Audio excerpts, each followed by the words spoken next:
Most clothing brands will never hit $20,000 a month. Not because their decisions are bad, not because they're not grinding, I hear that a lot, and definitely not because they don't want it bad enough. It's because no one ever taught them how to craft an offer that people actually want to buy. And here's the problem. The longer you wait to fix your offer, the harder it gets. You start blaming your content, your pricing, your audience, your marketing team, your ads. But it's none of that. It's your offer. Because right now your customer isn't saying, wow, I need this. They're saying, that's cool, maybe a little bit later.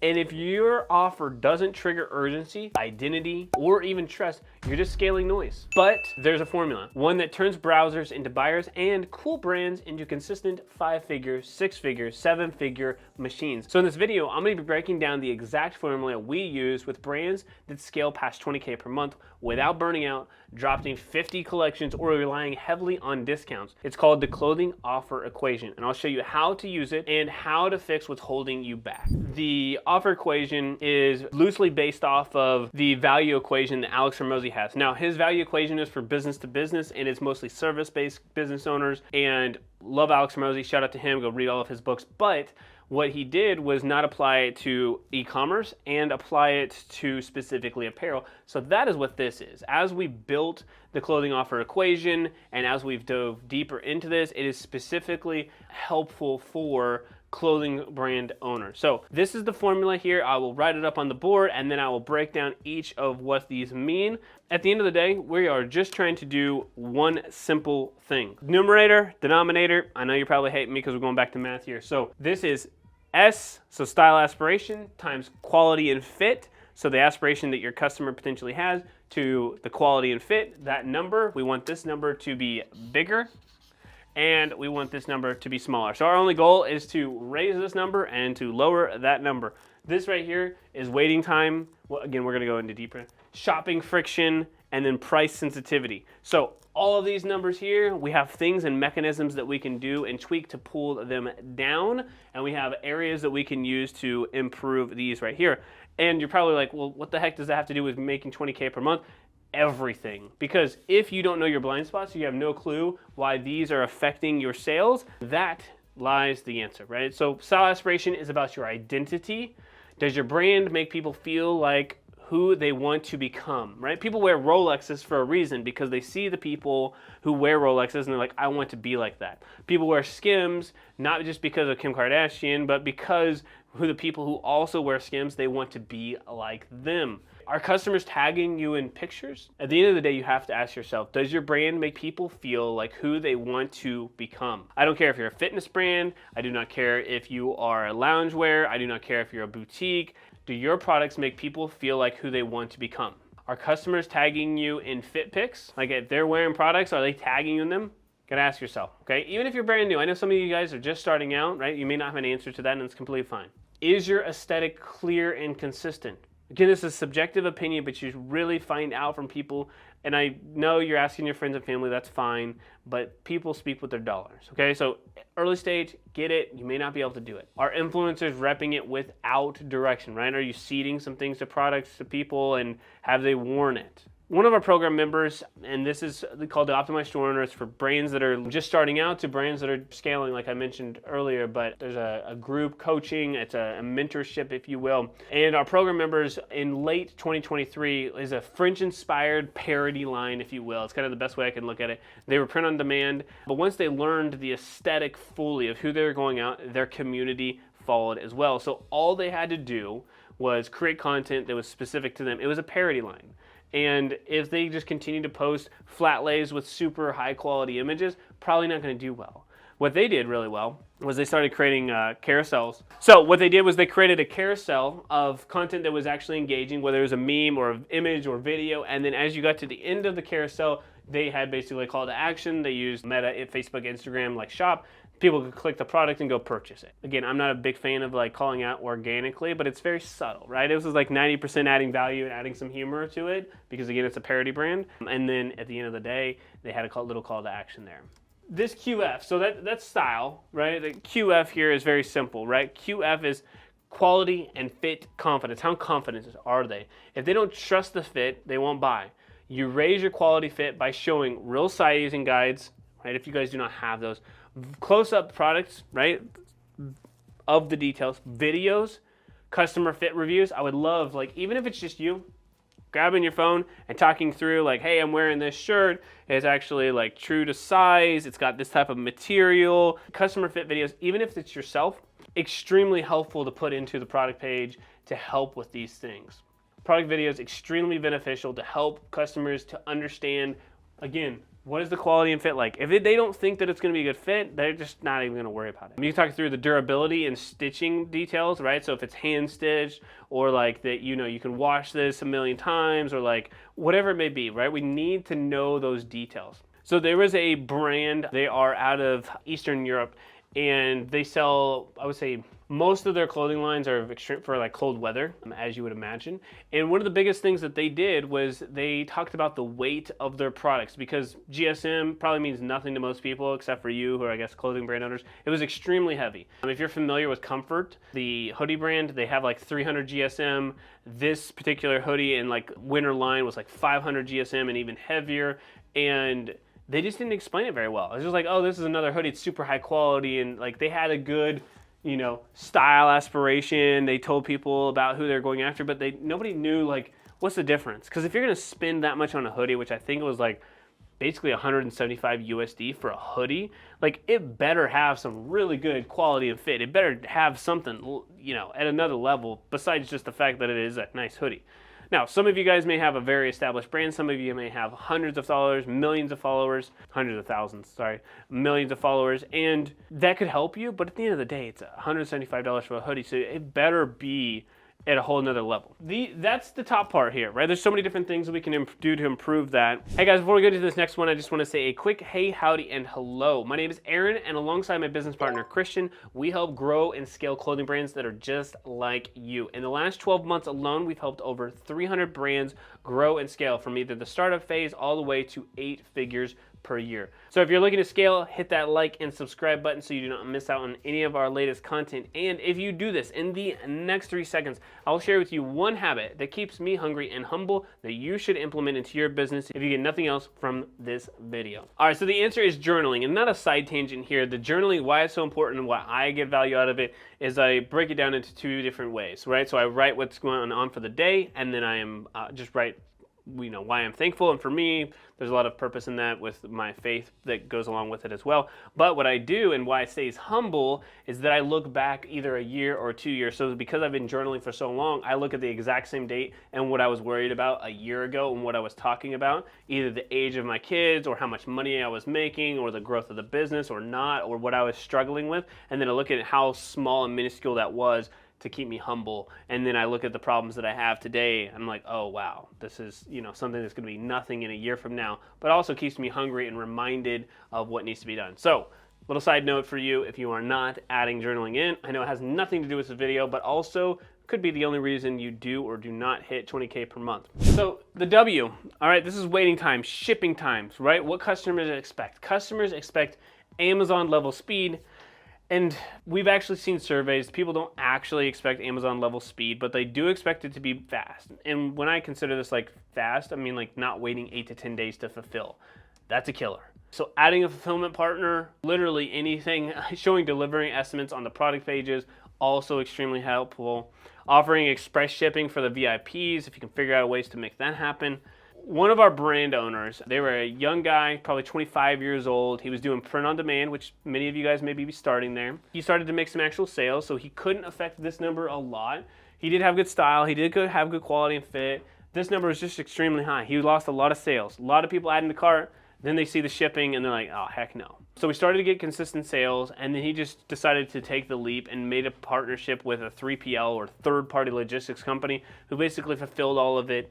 And he didn't have to rely on the print-on-demand model anymore. So profits went up and customers went up as well. Repeat customer rate actually, I think at this point, is probably close to double of where it was at because people liked it the first time. They just weren't going to wait. We thought it was a quality issue. Turns out when we talked to the customers, it's just like, hey man, I'm not going to wait 10 days for another product from you. I'm just like, it's great, but also it's just not. So he was like rocking a 10% return customer rate. Now it's like closer to that 20% rate.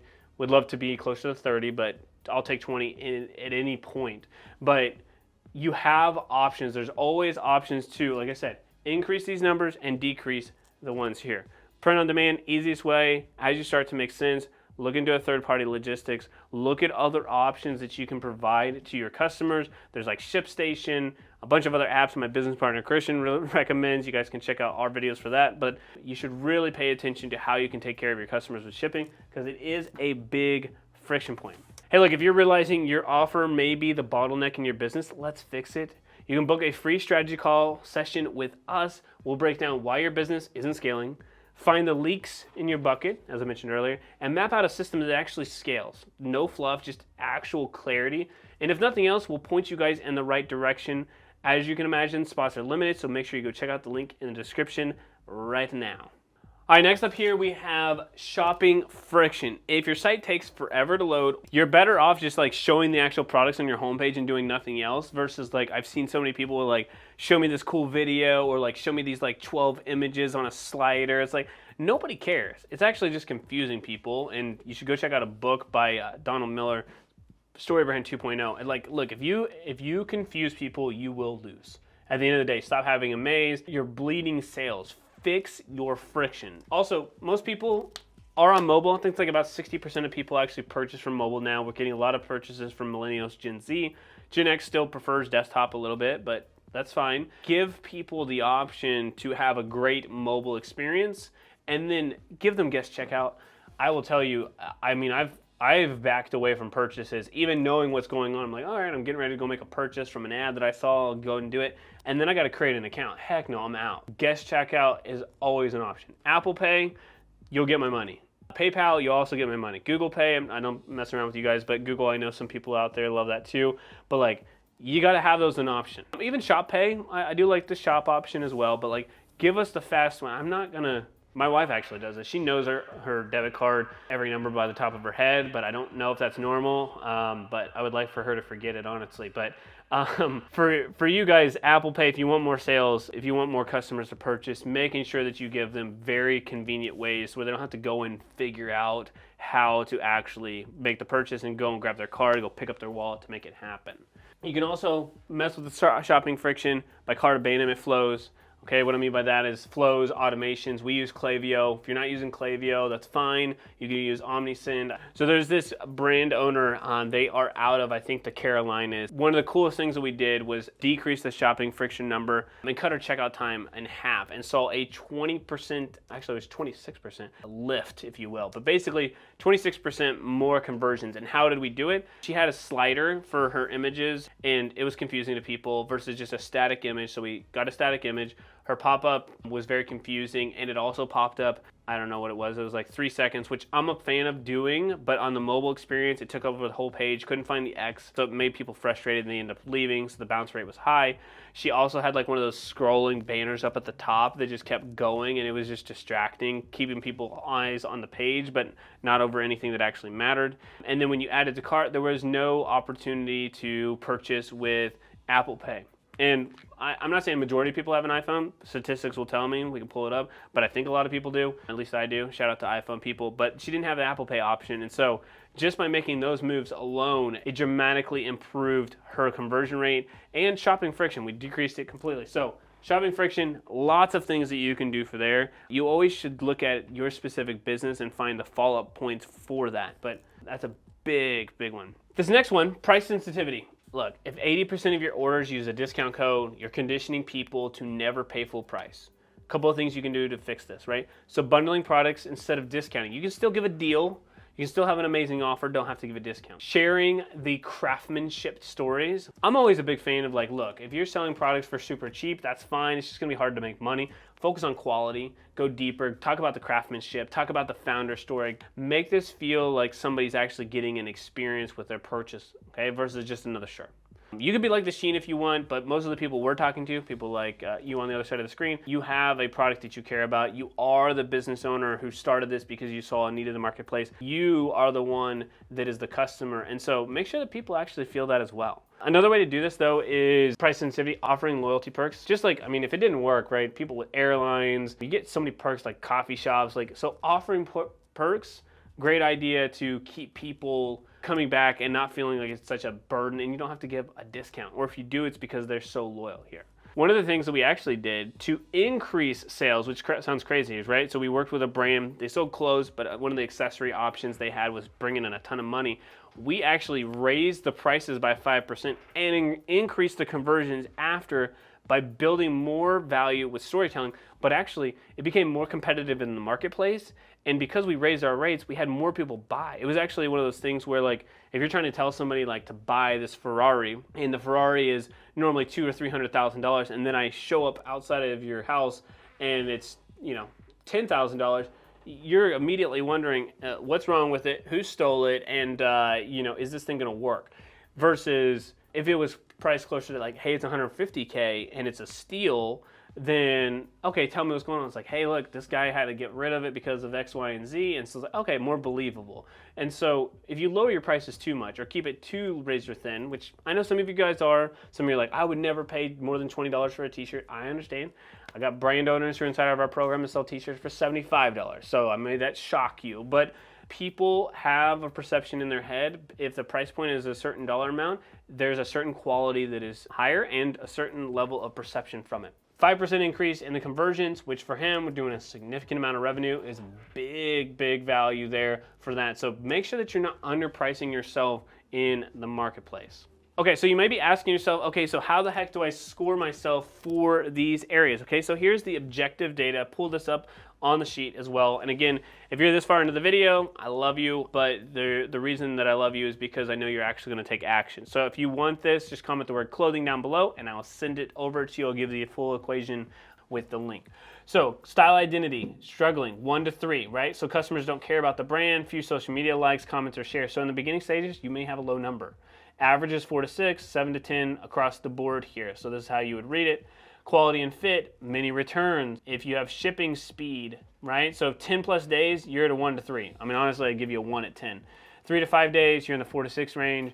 Fast shipping, 1 to 2 days, right? No major complaints, let's go. Easy checkout, more than 5 steps. Checkout is okay, but could be smoother. Some people drop off, right? So add to cart rate should be between 5 to 10%. So if you're not getting that, you need to go back to the drawing board here and figure out what's happening, right? Your messaging is probably off with who you're going after. PS, price sensitivity. Customers only buy when there's discounts. That's a 1 to 3, right? Some products push back on price, but sales are okay, and then people gladly pay full price, okay? So you can give yourself a scale. Be very objective here. I always say, like, again, there's part on here, how to score yourself objectively. There's specific data. That's one of the things I wanted for this clothing offer equation is that how do you get subjective opinion? People like love my clothes because I talk to you guys all the time and everybody tells me I have the best, most revolutionary product ever, or I have the best quality, or whatever it is. Not saying you don't, but at the end of the day, I don't make the decisions, you don't make the decisions, customers do. That's it. Plain and simple, the customers make the decision. And so, although you may love your picture of this, horse jumping over the moon, maybe somebody else doesn't, okay? Or most people don't. So, objectively look at this score. And then you can jump into this formula. I broke it down here. It's very simple, if you will. So, you multiply these two top numbers, you add the bottom numbers. In this example, you have a 72 over 15, and that equals a 4.8. And like I said, at the end of the day, you are trying to get a very high number for the top and a very low number for the bottom. And don't worry, there is no magic number you need to get to.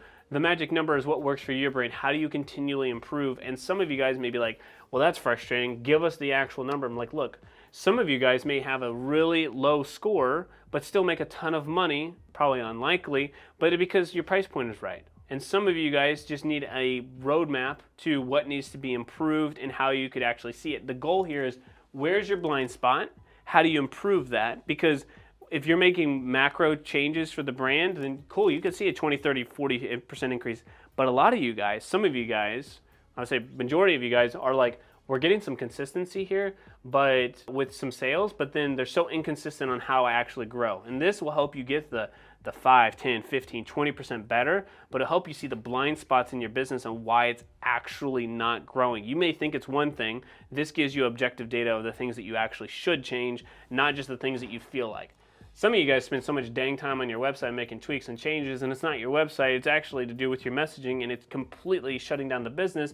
You're like wondering why your ads aren't working, your website isn't working, and it has nothing to do with either of those. This should give you the answers that you need to figure those out. And then down at the bottom, I put this here too, which is like, what are the highest impacts and the easiest things to implement? Improve quality and fit, right? Implement fit guides. Simplify the checkout process, so enable one-click checkout. This is an option within Shopify now for a lot of the themes. But speed, real-time tracking updates via SMS. Okay, get some better options for this for the shipping time. Look, at the end of the day, when your clothing offer equation number is higher, your numerator is higher and your denominator is lower, the higher that number is, the more revenue you will make, the ads will convert better, your messaging is clear, everything else grows when this number is larger.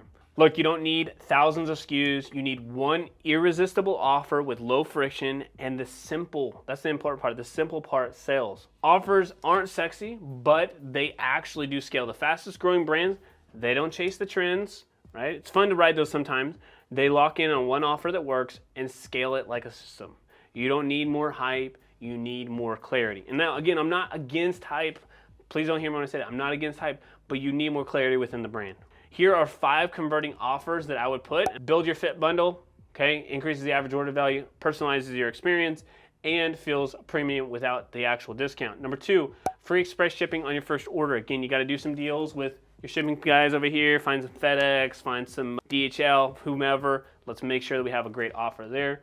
Number 3, limited edition bonus items. So like if you spend something over $100, I love getting over a certain amount. If you spend over $100, you get free gift or you get another option, right? So you can encourage upsells with it. It also creates exclusivity and you don't have to get a deep discount. Number 4, story-driven craftsmanship. I mentioned that earlier, okay? This guarantee of craftsmanship reinforces the quality.